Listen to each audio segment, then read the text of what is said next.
Welcome back, friends. We are here today to talk about selling a home as is, and I'm joined by my colleague, Chris Sanders with Design Realty here. Welcome, Chris. Pleasure to be here.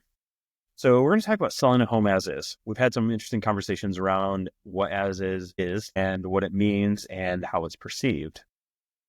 I think that probably one of the first things we should get out there is that there is no such thing as is from a formal perspective. There's no checkbox I can make on a form. There's no MLS field for as is. I can call it as is, but as is not an official status of any kind.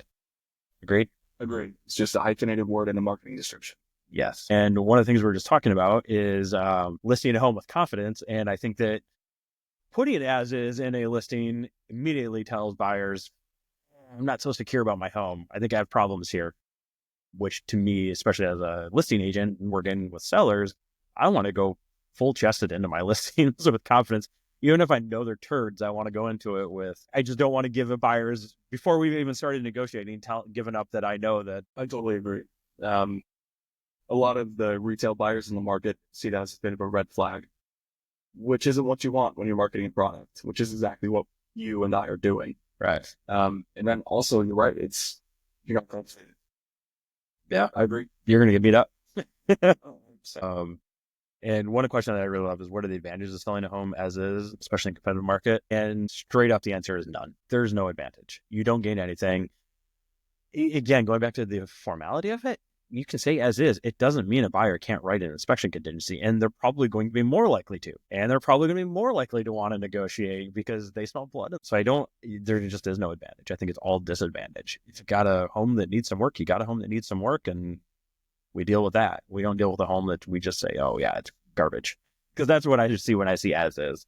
Totally agree. Kind of moving on from that then, how do you price the home? And I guess, what are some of the drawbacks when you do, well, we talked about the drawbacks with as is, but how do you price a home that's sort of as is or needs some work? Yeah, it depends on the scenario.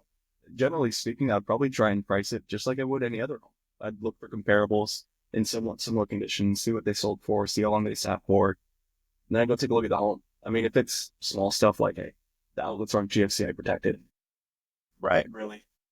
But if the roof shot and the foundation shot and all the appliances are gone, I'd probably try and find a more accurate comparable and then price below that if possible. Yeah, I agree with that. I think something good to mention there too is, usually when we talk about whether it's worth more or less, essentially, it's a market, right? So it's what a buyer's willing to pay for it at this moment. And the biggest thing that happens to reduce their price or cause something to be worth less is fewer buyers, right? Your buyer pool is narrowed down. And when it comes to condition, if it's just some ratty carpet, that's acceptable in theory. If it needs a new roof, anybody that's getting financing is not going to be able to finance it. That severely limits your value. So I think a lot of it also has to do with just, how much can you get away with before it becomes a problem where buyers just can't buy it. Yeah. There's certain conditions where maybe an FHA buyer, that appraisal is going to come in with issues, and we know it because we're very experienced and we have a good idea what's going to happen. So maybe we're not necessarily eliminating all finance buyers, but maybe just we're eliminating FHA buyers, but we can go conventional still. But again, that's where you start hitting that value thing because we are limiting the pool of buyers. So I think that, I agree with you. You're trying to see what other homes are selling for, and all the time you're trying to figure out what a similar home is selling for. I think it's also important to distinguish if you're selling a home as is or trying to, is the carpet pretty ratty? Does that have popcorn ceilings? Is the paint old? Is it like tear down? Is it a full studs down remodel? So when selling as is, fortunately up here in Washington in this conversation, we have a really strong investor market with a lot of cash buyers. At the same point, you're coming to make money. You're not going to get top dollar for that house, essentially no matter what you do, unless you take it studs down. So you're going to be pricing lower, probably even than expected in that case. And you'll probably get multiple offers, but they most likely won't make you super happy. Right. But if you're just tearing out carpet and redoing paint, redoing popcorn ceilings, it's a much different conversation, in my opinion. Yeah, I completely agree with you. Again, I think why as is shouldn't be viewed as a sort of status, because there's so many levels of what as is means. Is it a hoarder, packed full of stuff? What is that? How does that affect it? Roof needs to be replaced. We can price that in, right? There's some things we can do. We kind of talked about this a little bit, but how does selling a home as is impact negotiations with respect to like, okay, we'll offer a credit. Say the roof needs to be replaced, so we'll offer a buyer a credit. Is that a legitimate way to negotiate that as is? I think it's more nuanced than yes, no, black, white. If they are priced at what the home would be after repair value for basic stuff, and they're saying it's as is, I'm looking at that and saying they know they have issues. They're just throwing something into the wind, seeing what they can get. And so I'm going to negotiate that really hard. Now, if it's something that's priced significantly lower, like more towards that investor market, and the home needs a lot of work, but the numbers work, probably not escalating that offer. Yeah. Just because I know the high-priced home that needs a little bit of work, probably gonna have some room. Whereas the one that's specifically their strategy is to target investors and start bidding more, it's nuanced. Yeah. Lame answer, but that's like yes.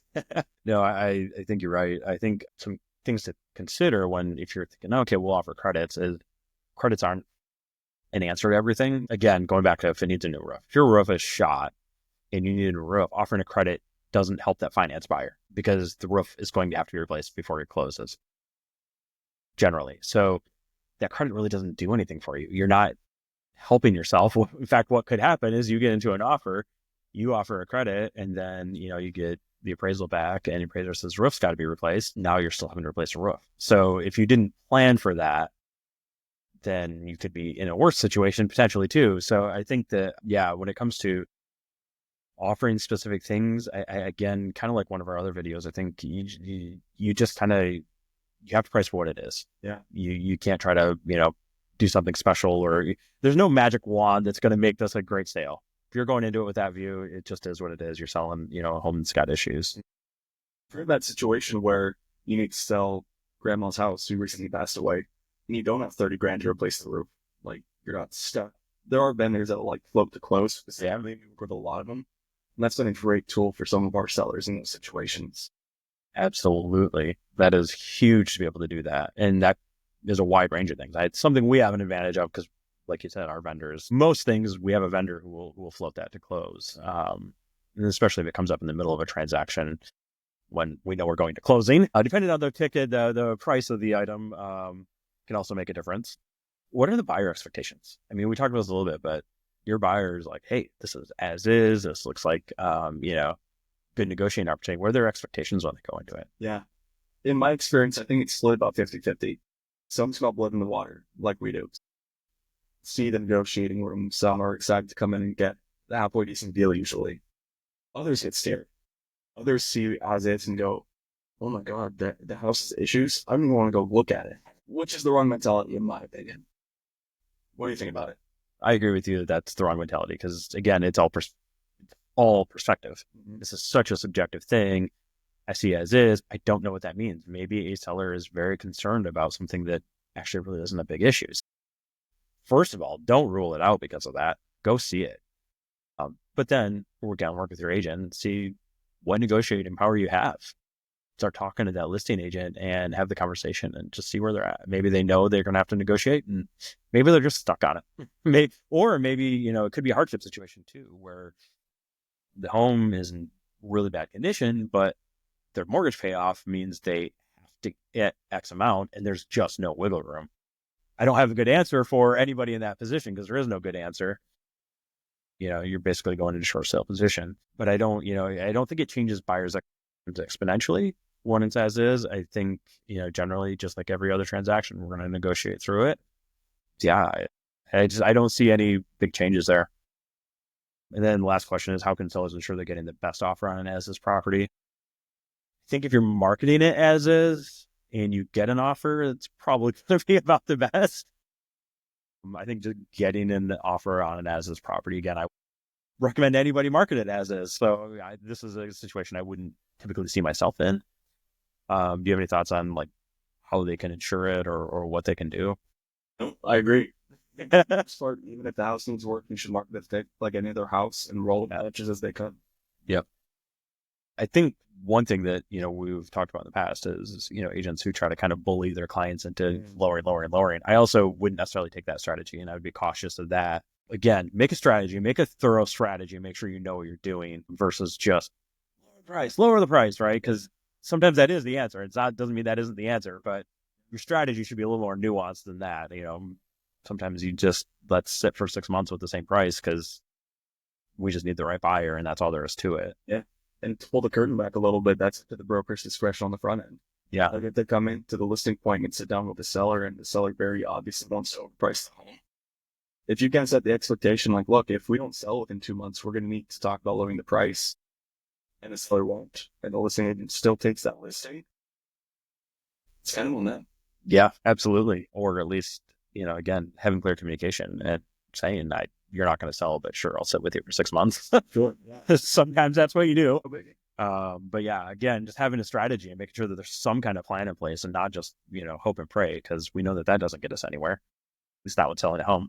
Yeah, well, that's all we got. Hopefully the lesson that everybody gets out of this is don't sell a home as is. There's no point in it. There's no reason to. Don't discount yourself right out of the gate. You're negotiating against yourself at that point, which is, as a buyer's agent, that's what I love. Seller negotiating against themselves. So thank you for joining me, and look forward to the next video. Yeah. Thank you very much. Thanks.